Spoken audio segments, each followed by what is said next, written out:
योगेन चित्तस्य पदेन वाचं मलं शरीरस्य च वैद्यकेन योपाकरोत्तं प्रवरं मुनीनां पतञ्जलिं प्राञ्जलिरानतोऽस्मि। आबाहु पुरुषाकारं शङ्खचक्रासिधारिणीं सहस्रशीर्षं श्वेतं प्रणमामि पतञ्जलिं। प्रणमामि पतञ्जलिं। प्रणमामि पतंजलिम। मैं भगवान पतंजलि जी को साष्टांग प्रणाम करता हूँ और आज का सत्संग आरंभ करता हूँ।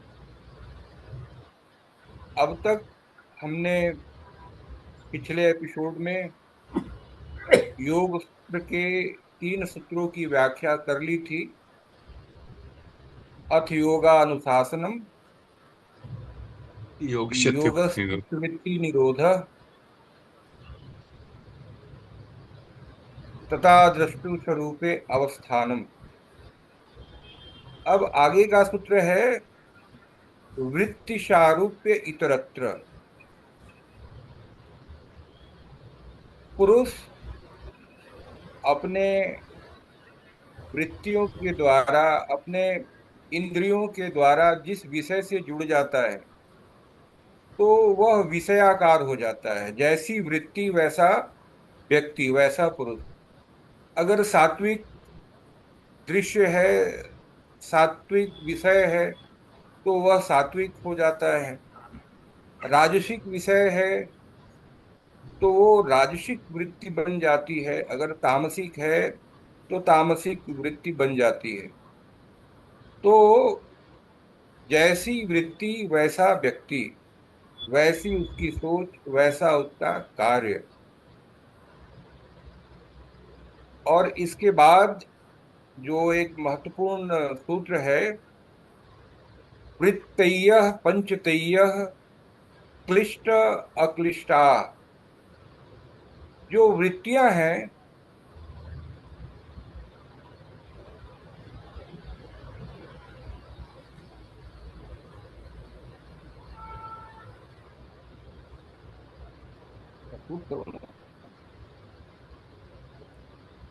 जो जो वृत्तियां हैं वो 2 तरह की हैं, क्लिष्ट और अक्लिष्ट। जो क्लिष्ट वृत्तियां हैं वो अंततो गत्वा दुख के कारण बनती हैं, और जो अक्लिष्ट वृत्तियां हैं वो सुख देने वाली होती हैं और अंततो गत्वा वो मोक्ष का कारण बनती हैं। तो ये वृत्तियां जो 2 प्रकार की हैं, क्लिष्ट और अक्लिष्ट, क्योंकि सारा योग वृत्तियों पे ही आधारित है। क्योंकि योग का मूल उद्देश्य ही वृत्तियों का निरोध है। तो वृत्तियों को जानना परम आवश्यक है। तो क्लिष्ट वृत्तियां क्या हैं और अक्लिष्ट वृत्तियां क्या हैं?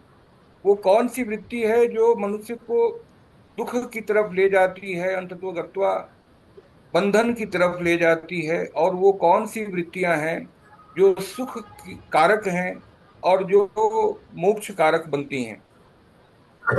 इन चीजों को समझने के लिए हमें त्रिगुणात्मक प्रकृति को समझना होगा। प्रकृति त्रिगुणात्मिका है, सत्य रज और तम। तो सतोगुण क्या है, रजोगुण क्या है, तमोगुण क्या है?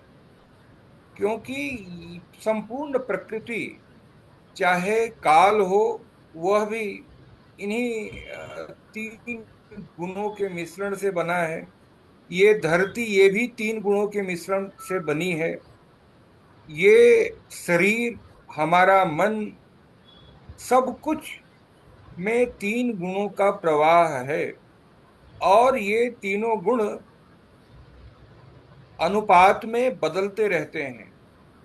और इन तीनों गुणों से हर चीज की प्रकृति निर्भर करती है। तो सतोगुण क्या है?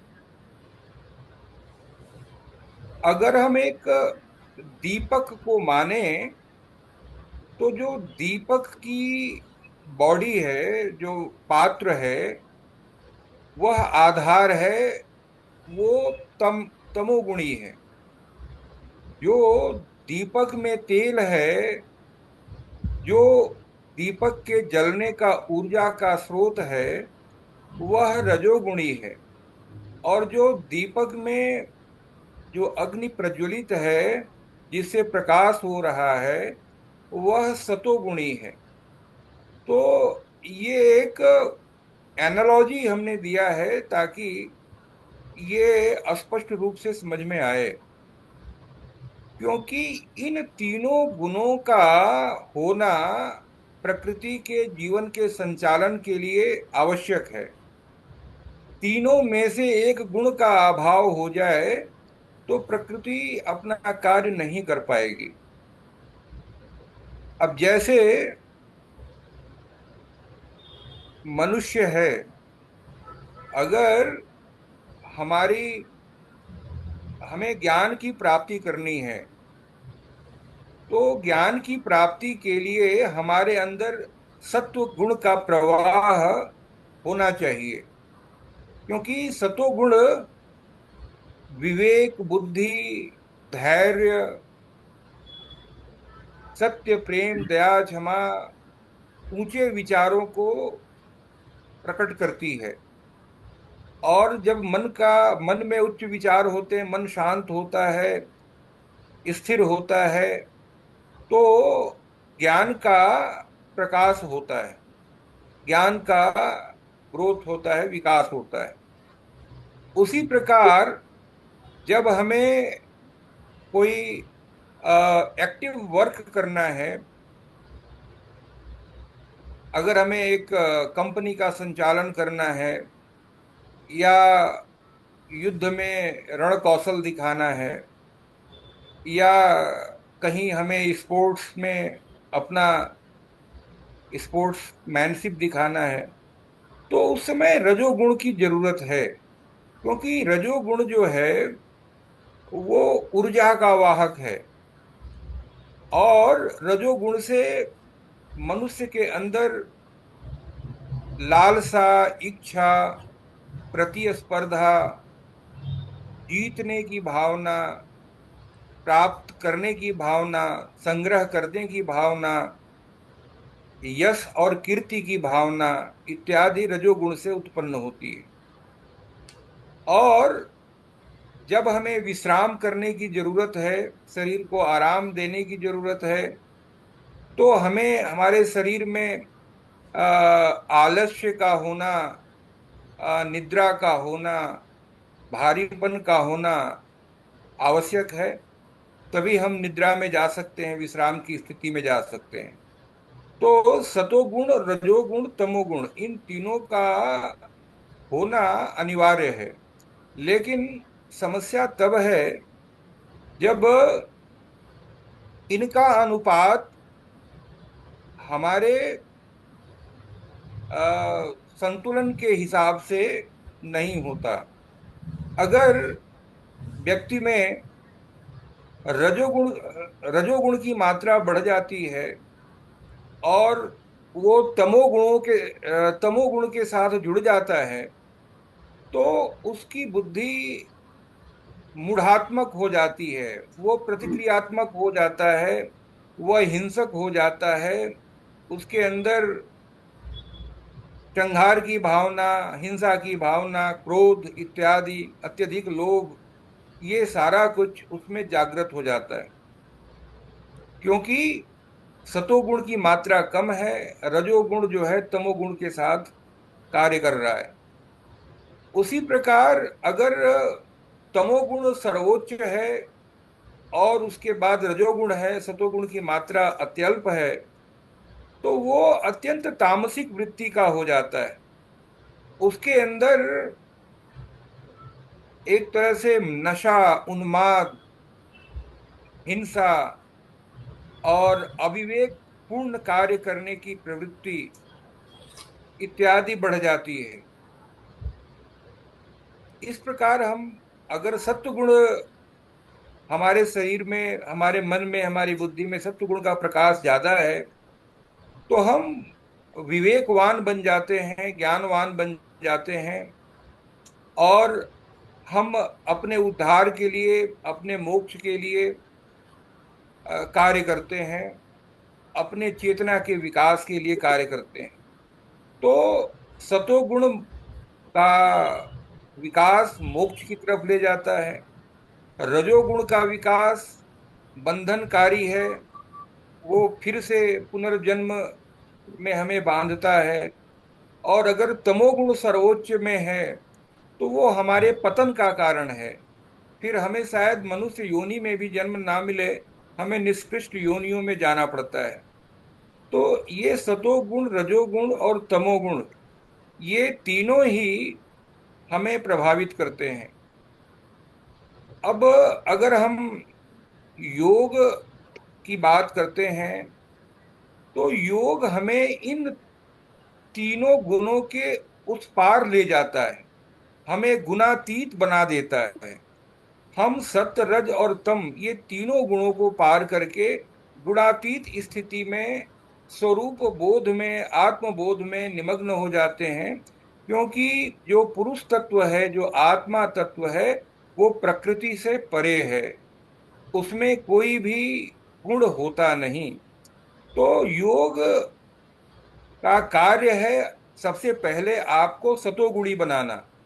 जब आप सतोगुणी हो जाते हैं, जब आप अपने चेतना का विकास के ऊपर लक्ष्य रखते हैं, आपके अंदर ज्ञान का, वैराग्य का विकास होता है, तो आपको एक आत्यांतिक प्रसन्नता का भाव उत्पन्न होता है, एक आनंद का भाव उत्पन्न होता है, और आप समाधि की तरफ आगे बढ़ते हैं। और जब आप समाधिस्थ हो जाते हैं, आत्म साक्षात्कार कर लेते हैं, तो आप इन तीनों गुणों के पार चले जाते हैं। फिर आप सच्चिदानंद परमानंद के साथ जुड़ जाते हैं, उसके साथ आपका साकार हो जाता है। तो ये जो है हमारा मूल उद्देश्य है।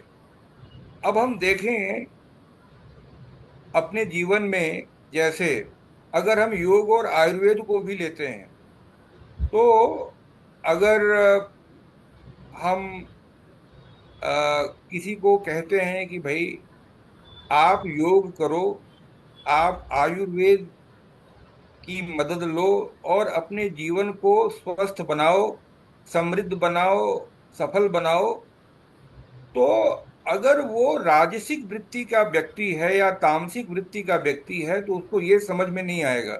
बोलेगा इसमें तो बहुत कठिनाई है, बहुत तपस्या करनी पड़ेगी, बहुत मेहनत करना पड़ेगा, बहुत समय लगेगा, इतना कौन करेगा। हमें तो तुरंत मजा चाहिए, हमें तो तुरंत दुख की निवृत्ति चाहिए, मुझे तुरंत आनंद चाहिए। तो वो एलोपैथी की तरफ बढ़ेगा या शॉर्टकट की तरफ बढ़ेगा, ताकि मैं टैबलेट खाया और मेरा सिर दर्द गायब हो गया, मेरा बीपी सही हो गया और मेरा डायबिटीज कंट्रोल हो गया। लेकिन सतो सतो गुण का जो प्रभाव है, वो आपको अंततः सफलता प्रदान करता है, स्थिरता प्रदान करता है, और स्टेबिलिटी प्रदान करता है, स्वास्थ्य प्रदान करता है। और तमोगुण, रजोगुण जो है, आरंभ में आपको आनंद दे देगा, आपको लगेगा कि नहीं आपने सही किया, बहुत बढ़िया हो गया। लेकिन अंततो गत्वा आपको वो कष्ट में ही ले जाएगा, वो आपको क्लिष्ट अवस्था में ही ले जाएगा। तो इस प्रकार हम देखते हैं कि हमारा चुनाव सतोगुण की तरफ है या रजोगुण की तरफ है या फिर तमोगुणों की तरफ है। अब तमोगुणी व्यक्ति अ, एक तरह से नशा की प्रवृत्ति रखता है, वो कुछ ऐसे ड्रग्स, अल्कोहल या बहुत तरह के नशा की चीजें हैं जिससे उसको सुख का अनुभव होता है। वो इस कठिन अवस्था से या अपनी चिंताओं से या समस्याओं से इस्केप करने का मार्ग नशा के माध्यम से देखता है, तो वो तो और भी पतन का कारण है। तो हमें हमेशा इस चीज का ख्याल रखना है कि हमारी वृत्ति किधर जा रही है। हम सतोगुण की तरफ बढ़ रहे हैं या रजोगुण की तरफ बढ़ रहे हैं या तमोगुण की तरफ बढ़ रहे हैं। तो सतोगुण आपको अंततो गत्वा जीवन के को आनंदमय बनाते हुए धीरे धीरे आप उन्नति करते हुए आत्म साक्षात्कार की तरफ बढ़ेंगे, समाधि की तरफ बढ़ेंगे।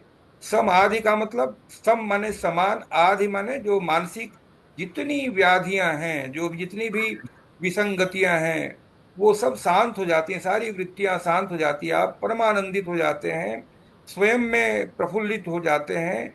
फिर आपको कुछ बाह्य वस्तुओं की आवश्यकता नहीं रह जाती।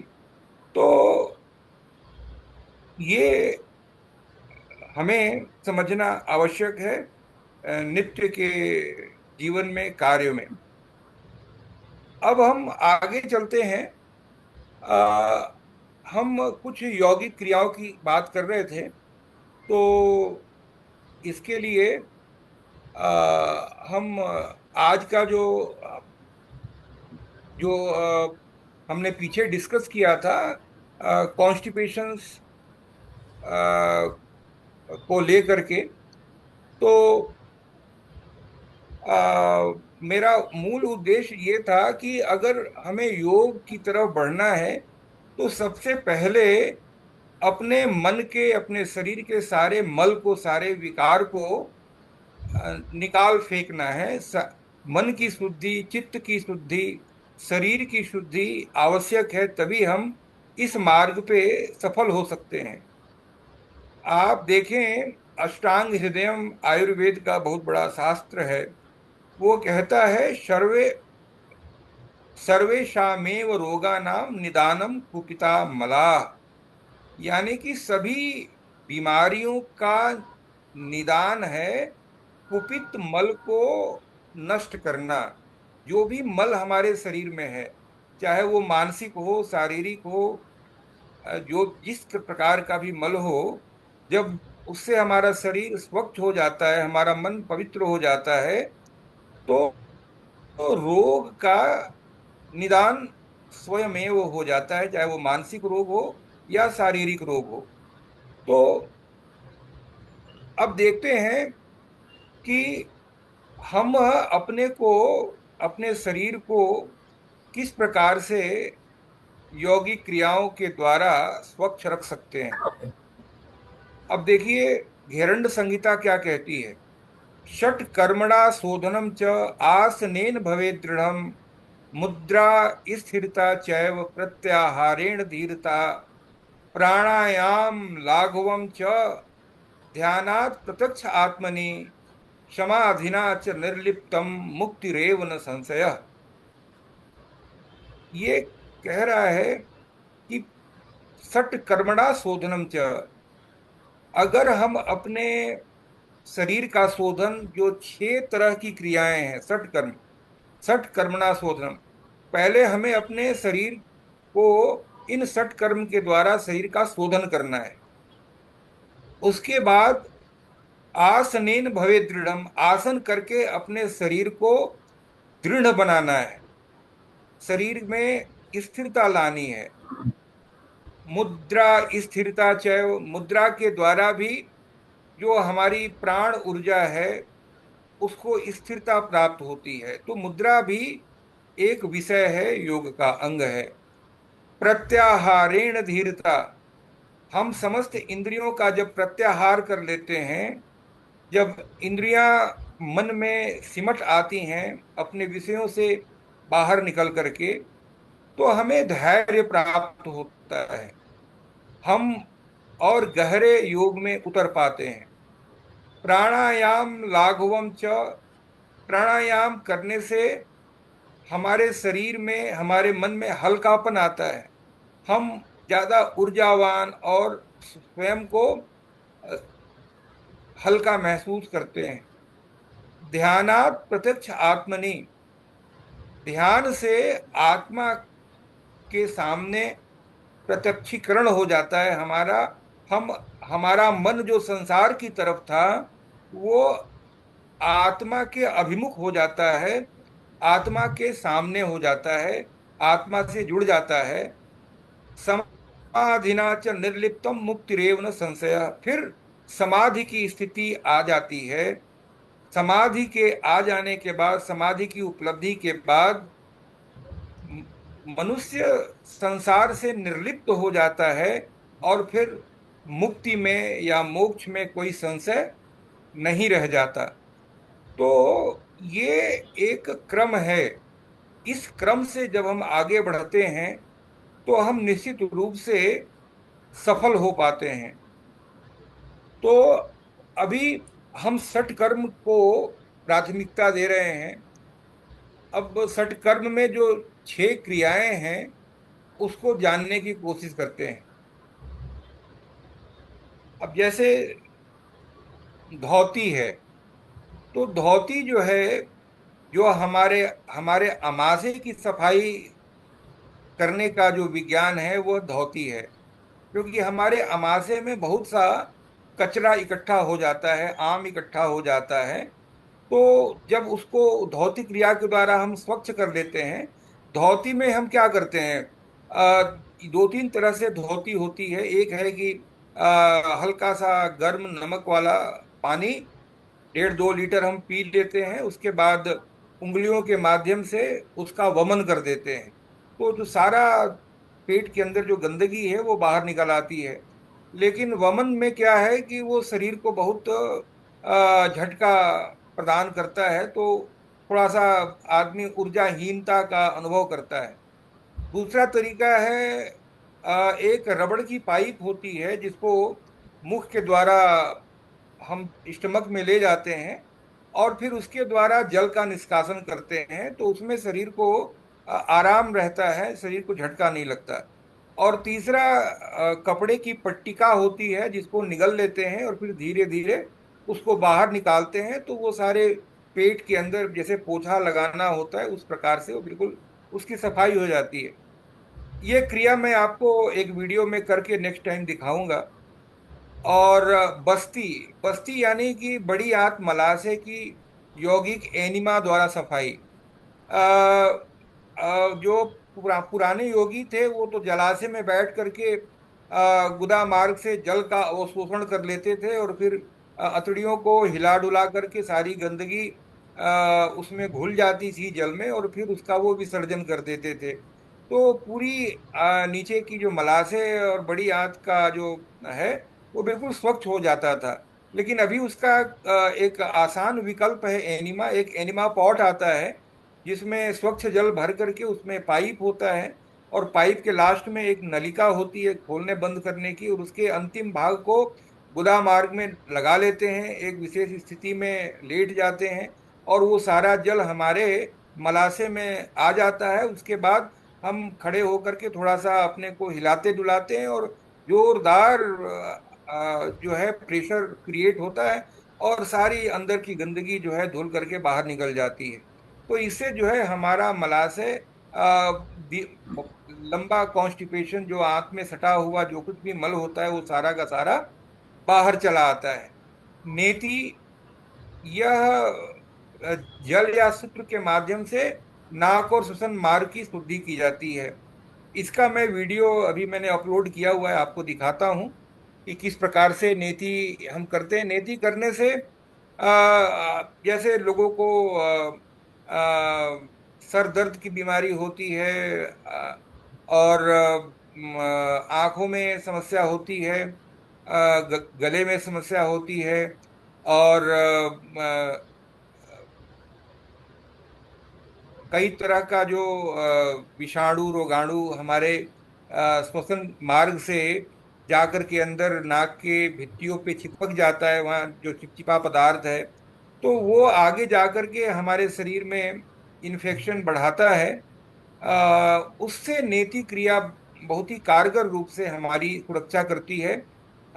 साउथ में एक हॉस्पिटल था जिसमें सीईओ से लेके पियून तक नेति क्रिया करता था, सुबह और शाम, जब कोरोना का समय चल रहा था। तो वहां एक भी हेल्थ वर्कर की डेथ रिकॉर्ड नहीं की गई, क्योंकि जो वायरस का जो वो था, वो उसको 24 से 48 घंटा लगता है शरीर के अंदर प्रवेश करने में। तो इससे पहले कि वो हमारे शरीर के अंदर प्रवेश करता, वो नेति के द्वारा धुल करके बाहर निकल जाता था, जिससे स्वास्थ्य की रक्षा हो जाती थी। उसके बाद त्राटक है, जैसे एक दीपक जला लिया और उस पे अपलक हम लगातार देखते रहें।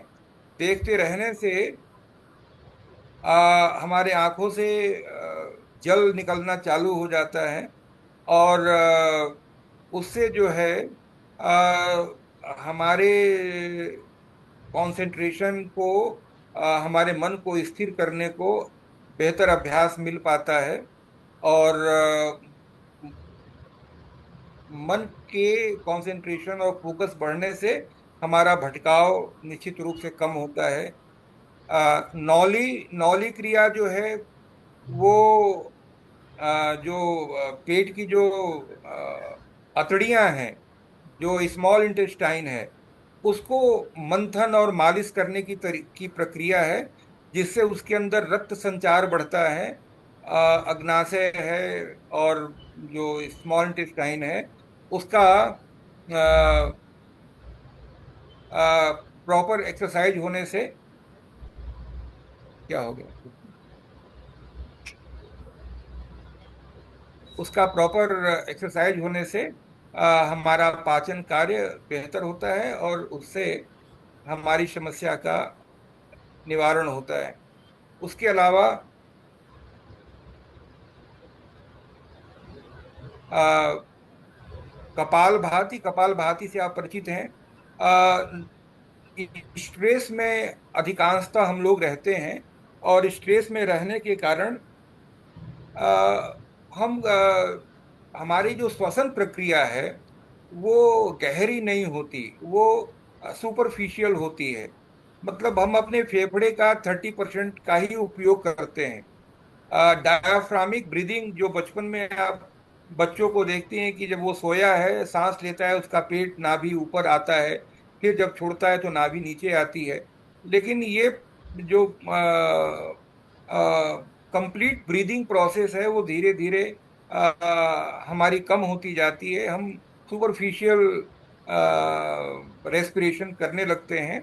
तो हमारे जो बाकी 60-70% फेफड़े का हिस्सा है, उसमें residual air, carbon dioxide etcetera भरा रहता है, जिससे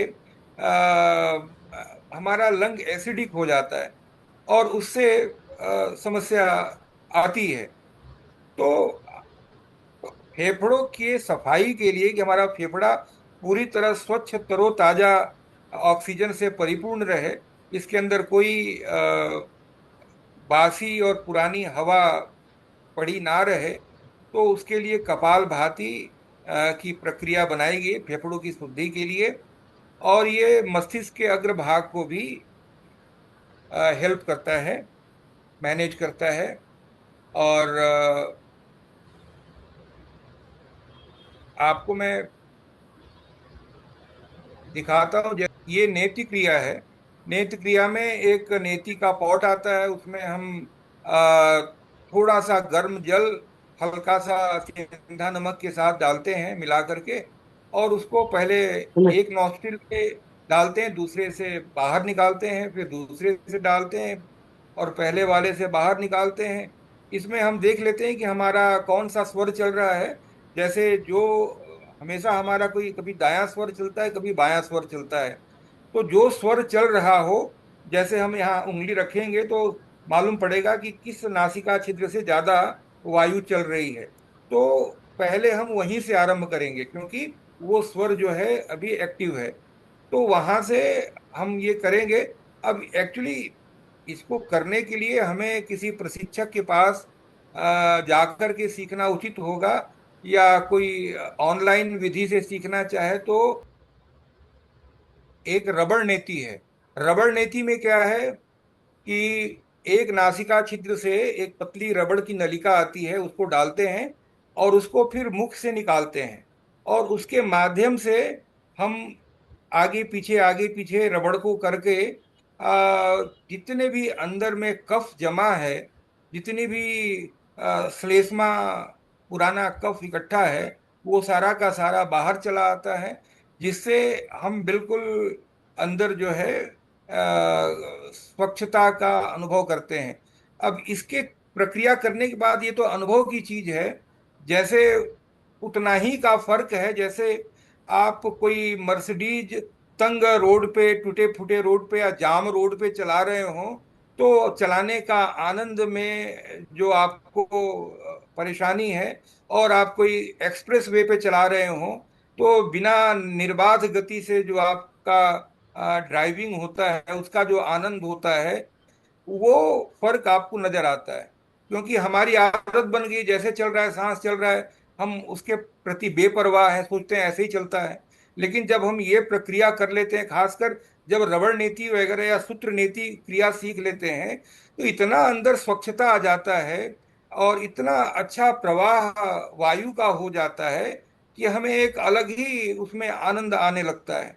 तो ये कम से कम प्रक्रिया हफ्ते में 2-3 दिन भी किया जाए तो हमें बड़ा ही अच्छा अनुभव प्रदान करता है, बढ़िया स्वास्थ्य प्रदान करता है, और आने वाली संभावित बीमारियों से भी हमारी सुरक्षा करता है। और इसके अलावा आपको एक नेत्र नेति दिखाता हूँ। नेत्र नेति भी करना चाहिए। इसमें दो प्लास्टिक के पॉट आते हैं, उसमें जल भर लेते हैं स्वच्छ, और उसको आंखों में लगा करके ऐसे पलट लेते हैं, और फिर आंखों को क्लॉकवाइज एंटी क्लॉकवाइज उसी जल में मूव करते हैं। तो इसके क्लॉकवाइज एंटी क्लॉकवाइज मूव करने के बाद फिर उसको हम वापस डाउन करके जल को बाहर फेंक देते हैं। उससे जो आंख के अंदर जितनी भी गंदगी है, जो भी कचरा है, वो बिल्कुल निकल जाता है, आंख निर्मल हो जाता है, और बड़ा अच्छा फिर ठंडी ठंडी अनुभूति आती है। तो ये जो नेति है, जल नेति, रबड़ नेति, और ये तो बहुत ही आसान है, इसमें बहुत ज्यादा कुछ सीखने की जरूरत नहीं है। ये बाजार में उपलब्ध है, अमेजन पे। ये जो नेत्र नेति पॉट है, उसको आप मंगा सकते हैं, और सहज तरीके से इसका प्रयोग करके इसका लाभ आप ले सकते हैं।